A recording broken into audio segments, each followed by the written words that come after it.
اللهم صل وسلم وبارك على سيدنا محمد الامين وعلى اله وصحبه الى يوم الدين. اما بعد، سبحانك لا علم لنا الا ما علمتنا انك انت العليم الحكيم، ولا حول ولا قوه الا بالله العلي العظيم العزيز العليم له الحق تدبر خطاب الذين مدر الجاهلين. ورضي الله عني وعنكم وعن جميع المسلمين. فقال رضي الله عنه ثم قال سيدي عدروس نفع الله به: ومن الخصائص التي كان سيدنا الفقيه متبعا فيها لمن سلك طريقه من بنيه ما وصفه سيدنا الشيخ علي بن ابي بكر البعلوي قدس الله روحه من قوله: وكان سيدنا الفقيه رضي الله عنه يؤثر المحو والخمول تاركا لما لا يعنيه من مباح وفضول. Kemudian berkata Sayyidi Idrus Al-Habsyi nafa'allahu bihi, dan termasuk di antara keistimewaan yang berada di dalamnya oleh pemimpin kita Al-Faqih Muqaddam, sehingga beliau itu diikut orang bagi orang yang berjalan di jalan dia dari anak cucunya. Keistimewaan itu yaitu yang diterangkan oleh Habib Ali bin Abi Bakar As-Sakran, saudara oleh Habib Abdullah Al-Aidus Ba'alawi Yabdasallahu. Dari perkataannya Habib Ali bin Abu Bakar As-Sakran, ujar ini adalah faqihul muqaddam radhiyallahu anhu yusirul mahwa wal umul, mengutamakan dia akan sifat fana dan menyembunyikan akan keramat. Itu yang diutamakan oleh Sayyidina Al-Faqih Muqaddam. Pertama, menfanakan diri, yang kedua menyembunyikan keramat. Tarikan lima la ya'ni min mubah wa qabul, meninggalkan dia bagi setiap sesuatu yang tidak berfaedah, baik pekerjaan itu harus maupun yang sia-sia. Mutaqayyidan fi jami'i harakatihi wa sakanatihi wa zahirihi wa batinihi bi safa'il ma'qul wa sahihil manqul. Pada setiap gerak dan diam beliau, zahir dan batin, dengan ilmu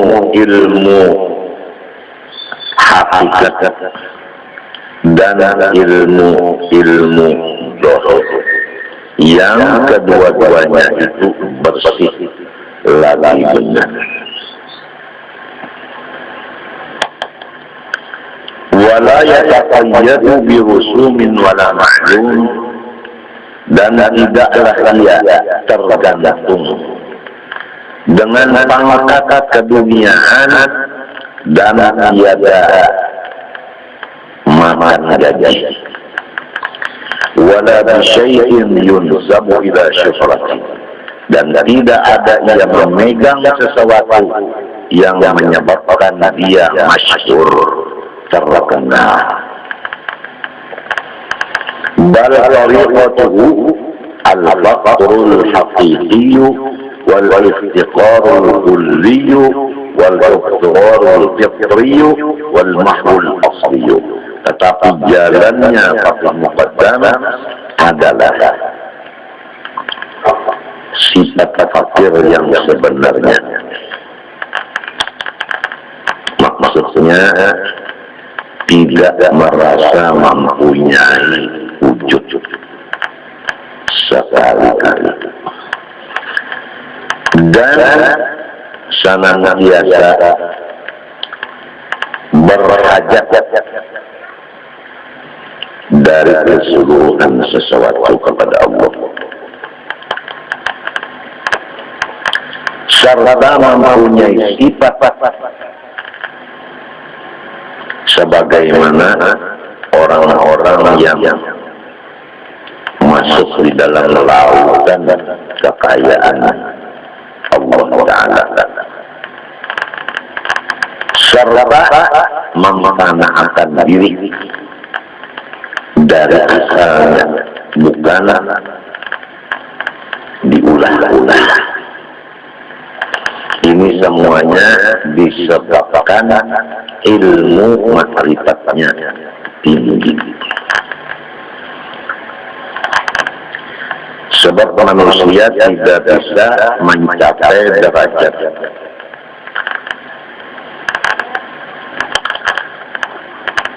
yang di atas itu tadi terkecuali sesudah penuh dadanya dengan ilmu makhluk dan ilmu makhluk. Ilmu makhluk yaitu ilmu batin, ilmu makhluk yaitu ilmu zahir. Jadi menguasai akan ilmu syariat dan hakikat, hakikat dan ma'rifat, sehingga diberikan maqam mahwul asli itu tadi, fana yang sebenarnya. Qala Syekhul Imam Abdullah bin Ahmad Basudan radhiyallahu anhu fima yata'allaqu bi 'ulumi ahli al-haqa'iq wal isyarat wa fi nahji haula'i al-qadat. Ujar Syekh Imam Abdullah bin Ahmad Basudan membicarakan ilmu ahli hakikat dan isyarat dan menyatakan akan sifat-sifat mereka itu. Ujar segini, ولا يكاد يظهر عنهم شيء من علوم الأسرار والأذواق والمكاشفة. Dan hampir-hampir tiada terlihat dari mereka itu sedikit pun dari ilmu-ilmu kebatinan, ilmu-ilmu pengerasaan, ilmu-ilmu kasyaf, illa walabatun, kecuali karena terlanjur tanda. Jadi ilmu-ilmu kebatinan itu disimpan sedalam-dalamnya sehingga tidak ada ketahuan orang-orang lain, hanya masing-masing di dalam hati satu-satu. Itu semua orang-orang ahli sunnah wal jamaah yang kaya itu kadang mau membuka ilmu-ilmu kebatinan. Sebab itu mestinya disembunyikan, bukan dibuka. Beda dengan orang yang bukan ahli sunnah wal jamaah, selalu hobinya membuka ilmu-ilmu kebatinan dan membuka akan keistimewaan dirinya supaya banyak mempunyai pengikut dan sebagai dari tujuan dunia yang fana ini, yang tidak ada faedahnya ini.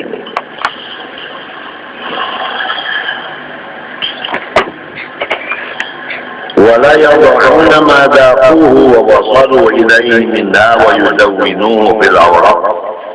Dan mereka itu tidak mau menghantarkan ilmu-ilmu batin mereka itu dan sesuatu yang mereka sampai kepadanya dibuat di dalam buku kada tertulis. وَكَأَنَّهُمْ يَلْمَحُونَ لِأَهْلِ طَرِيقَتِهِمْ أَنَّ مَنْ أَرَادَ الْوُصُولَ إِلَيْهِ وَإِلَى ذَوْقِهِ فَالسَّبَاقُ.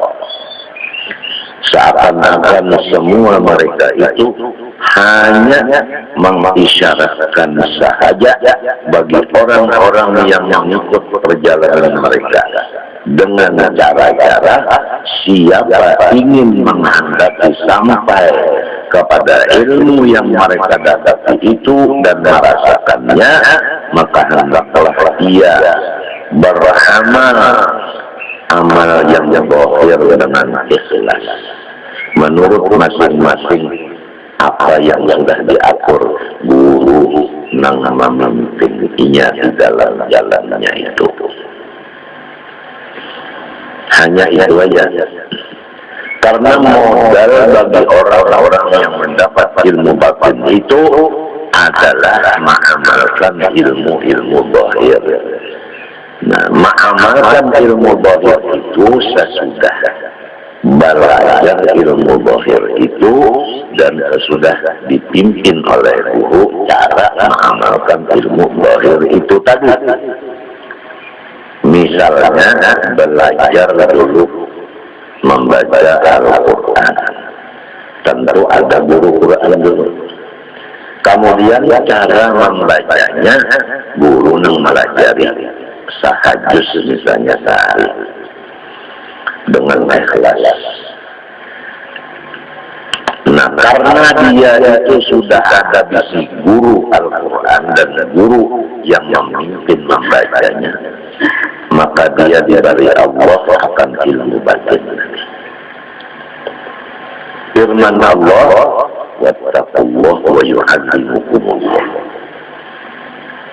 Cari penanya senang supaya hendaklah kamu melaksanakan perintah Allah, niscaya Allah melajari akan kamu.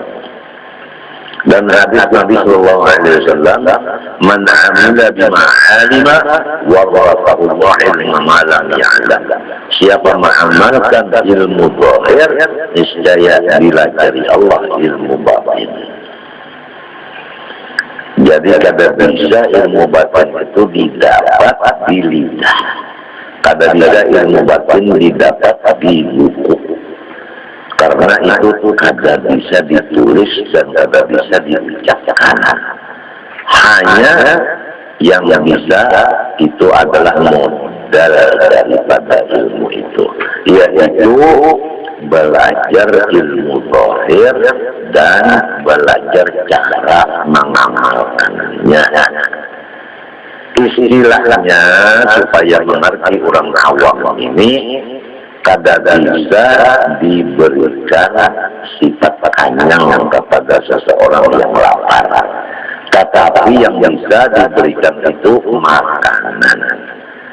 Sesudah makanan diberi, cara memakan dilajari, lalu seorang itu tadi yang sudah ada bisi makanan, tahu cara memakan, kalau ingin memakan, maka inya dirasakan kenyang.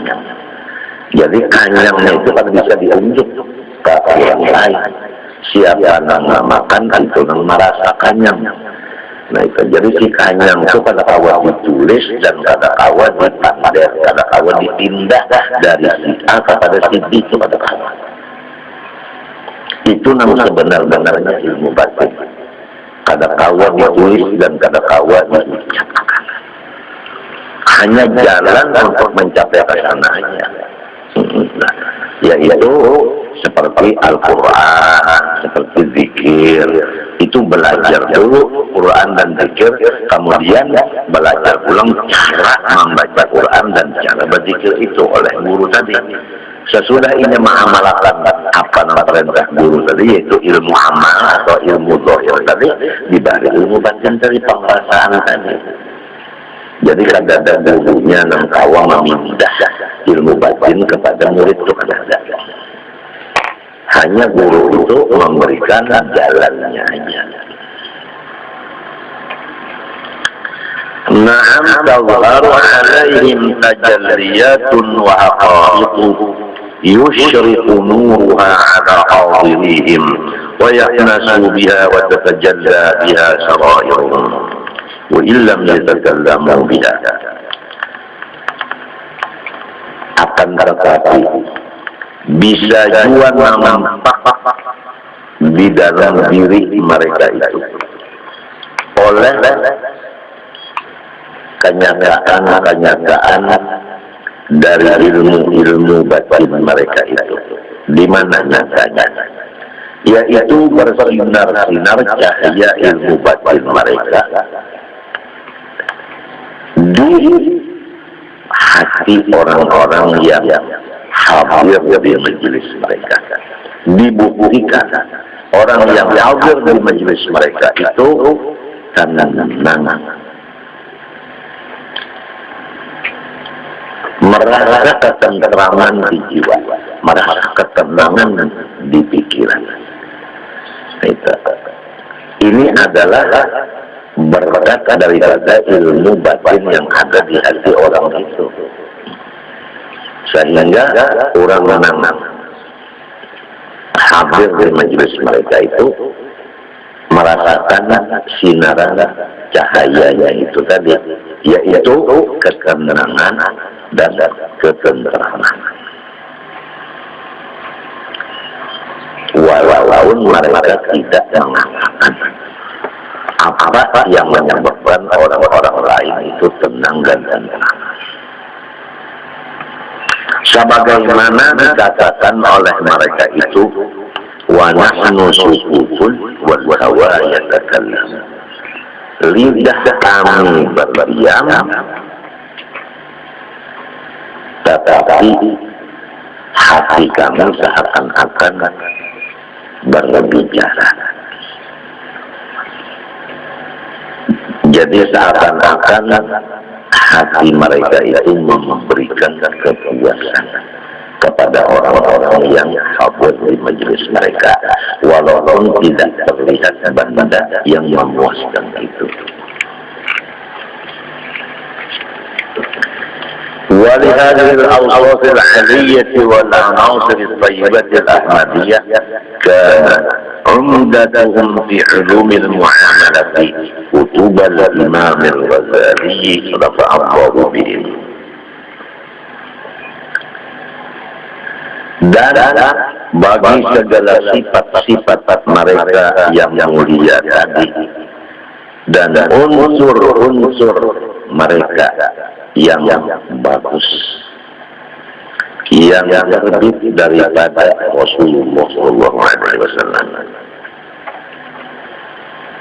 walaupun mereka ahlus sunnah itu mempunyai sifat-sifat terpuji, yaitu seperti merasa fana yang asli itu tadi, nang la mawjuda illallah itu,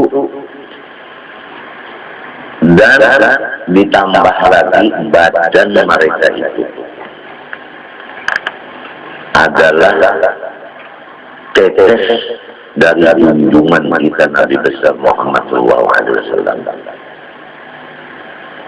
Ya, orang-orang itu berpegang teguh di dalam ilmu untuk beramal, yaitu semua kitab yang dikarang oleh Imam Ghazali rahimahullah. Coba kita pandang, kita pikirkan. Padahal Imam Ghazali bukan habib, tapi semua habaib turunan Rasulullah. Untuk beramal menghadap Allah, mencapai derajat ulama batin, ulama hakikat ini adalah berpegang kepada karangan Imam Ghazali. Nah, kita sudah ada. Jadi pentingkanlah karangan Imam Ghazali. Tentunya dia belajar mulai Hidayatul Hidayah, hanya terus ke atasnya. La siyamal ihya, terpaling istimewa dari semua karangan Imam Ghazali yang diberikan nama Ihya Ulumuddin. Inilah umdah, artinya pegangan Ahlus Sunnah wal Jamaah untuk beramal ibadah. Jadi mengambil di dalam kitab Ihya Ulumuddin itu. فَتَنْبَالَهُ فِي الثَّنَاءِ عَلَيْهِ وَالتَّرْغِيبِ فِيهِ لِكَوْنِ جَمِيعِ مَا فِيهِ لَا يَشْتَمِلُ إِلَّا عَلَى تَحْقِيقِ الْعُبُودِيَّةِ. Maka berapa banyak orang-orang ahlu sunnah wal jamaah bersungguh-sungguh memuji akan Ihya Ulumuddin dan menggemarkan hati kaum muslimin supaya semuanya belajar Ihya Ulumuddin. Karena Ihya Ulumuddin itu tidak ada isinya hanya supaya kita membenarkan ubudiyah kepada Allah Subhanahu wa Ta'ala,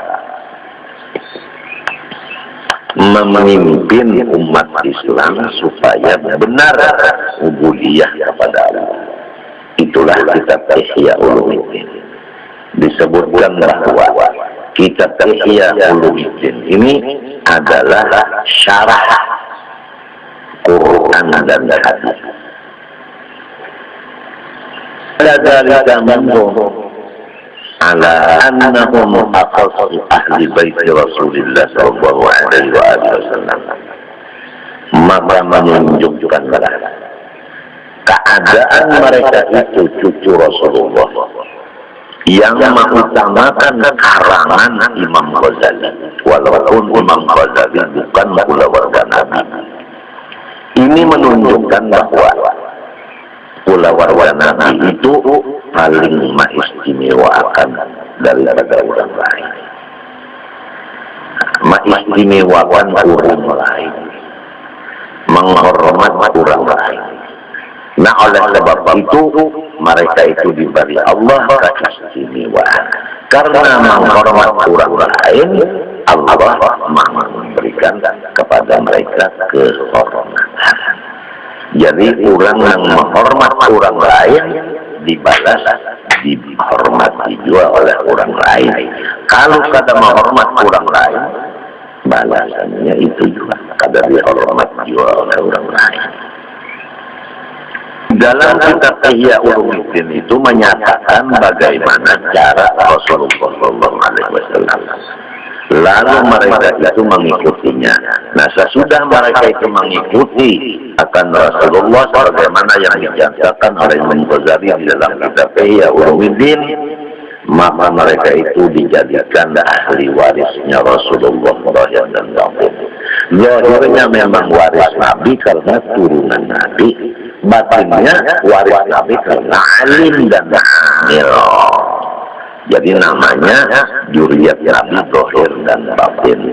Kalau orang Jawa mengikut Nabi Muhammad, namanya itu waris zahirnya. Kalau Habib menurut Nabi, ngarannya waris zahir dan batin sama sekali. Nah, ini semuanya berpegang kepada Ihya Ulumuddin.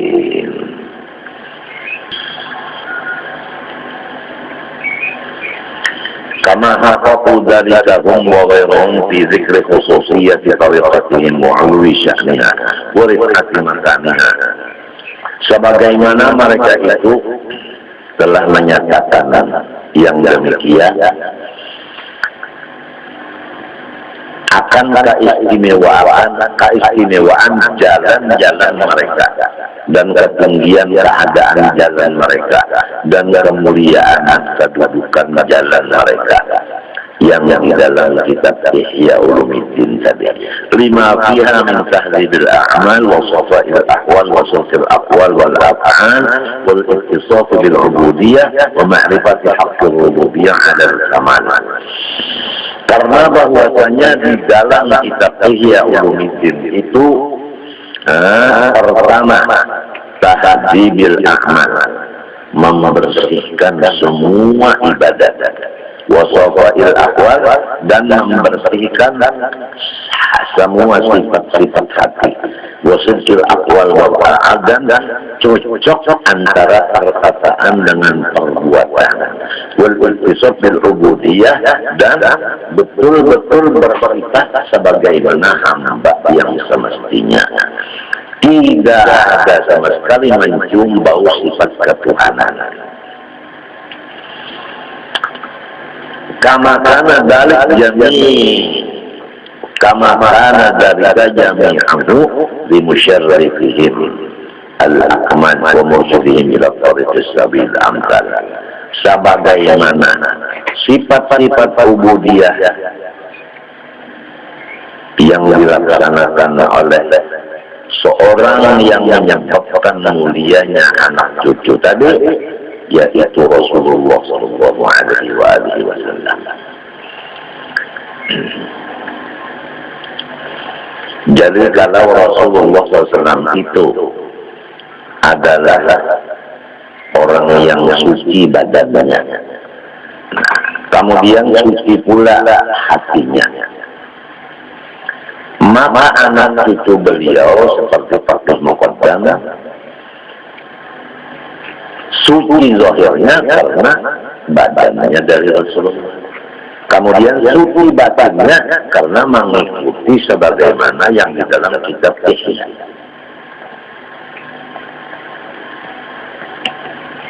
Oleh sebab itu kembali kepada asal pembicaraan bahwa golongan yang selamat hanya satu, yang disebut Ahlus Sunnah wal Jamaah. Adapun mutlak tandanya Ahlus Sunnah wal Jamaah alim, baik laki-laki maupun bini-bini. Oleh sebab itu disuruh kita semuanya menuntut ilmu.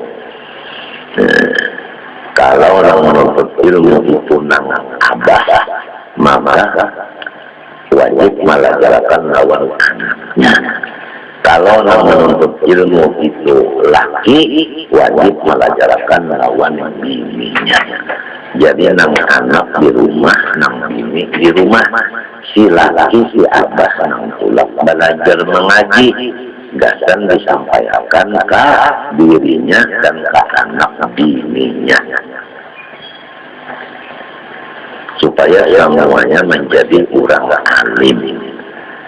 Ya ke Quran tuh, nang laki belajar hanya melajari bini, ya karena belajar ke abah melajarkan ke anaknya, jadi bininya bisa membaca Quran, anaknya bisa membaca Quran, lalu dipimpin pulang cara membacanya seharinya sehajus misalnya, dilajar ulang, jangan menuntut dunia dan menuntut itu dan ini, baca itu aja semata-mata intisar li amrillah, karena perintah baca Quran, baca itu aja, jangan ada tujuan